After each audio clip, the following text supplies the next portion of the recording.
With October being Domestic Violence Awareness Month, I am going to be doing a series to honor many victims, but not nearly enough victims of domestic violence and domestic abuse.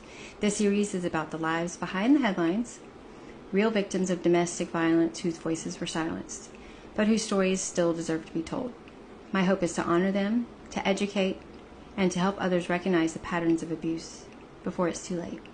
Today I start with Janet Abaroa, a story of love, fear, and control.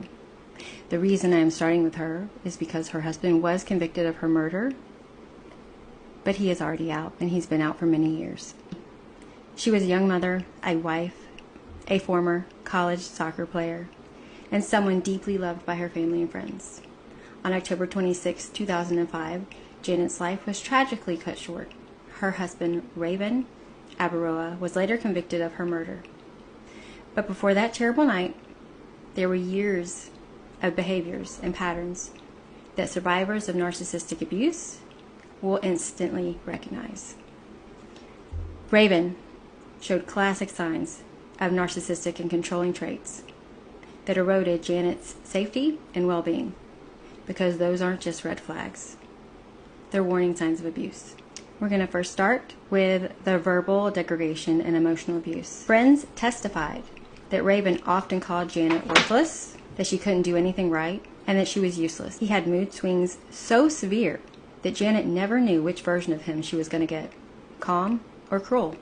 And many of you can understand that. Survivors of abuse will recognize this: the walking on eggshells, the unpredictability, the constant second guessing of yourself just to keep the peace. Then there was intimidation and fear. Janet confided to a friend that she was so scared of him, so scared of Raven. One described her body language as that of a scared animal, bowing her head, nervous, unsettled. Sometimes she had to call from a payphone because Raven controlled her access to communication. That isolation, it's a way abusers cut their partners off from support. Then there's infidelity and betrayal. Raven was unfaithful multiple times. Janet discovered his affairs and even disturbing online behaviors, which I know many of you recognize as well. He crossed boundaries without shame, even showing another woman a private tape of him and Janet, something deeply violating. Infidelity is not just betrayal, it's also a form of control. It destabilizes the partner, keeps them insecure, and reinforces the abuser's power. There's financial control and recklessness. Raven stole from his job over $15,000 in merchandise, putting their family at financial risk. Bills piled up, debt mounted, but instead of taking responsibility,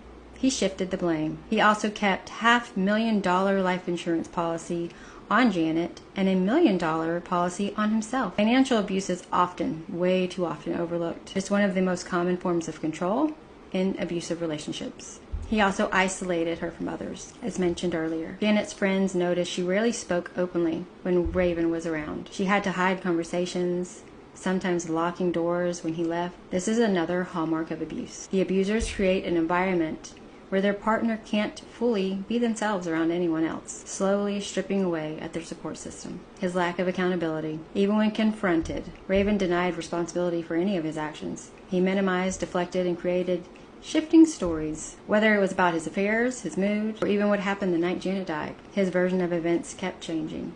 Abusers rarely accept responsibility.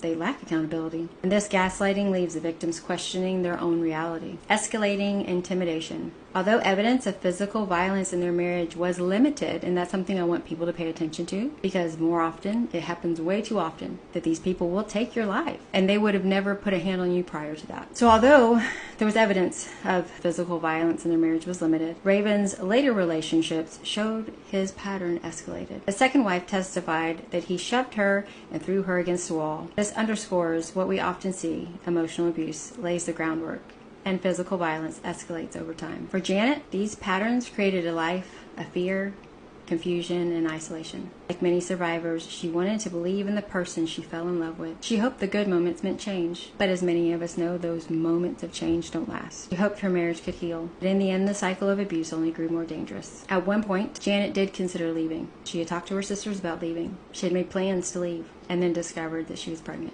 After she was murdered, an autopsy was done, and it was discovered then that she was also pregnant with their second child. Janet's story is heartbreaking. It carries a critical truth. Narcissistic and controlling behaviors are not just personality quirks. They are precursors to abuse. They create trauma bonds that trap victims in unsafe relationships, and sometimes tragically end in violence that can't be undone. Today we honor Janet by telling her story. Even though it's a quick version, I'm getting her name out there, and you can go do your research on your own. There's plenty of information out there about this case. And Janet by telling her story. By shining light on these behaviors, we can help others recognize them sooner, believe survivors when they speak up, and work to break the silence around domestic violence. Narcissistic abuse is domestic abuse. If you or someone you know feels unsafe in their relationship, please reach out for help. You're not alone, and you deserve safety, freedom, and peace. If this story resonates with you, healing is possible.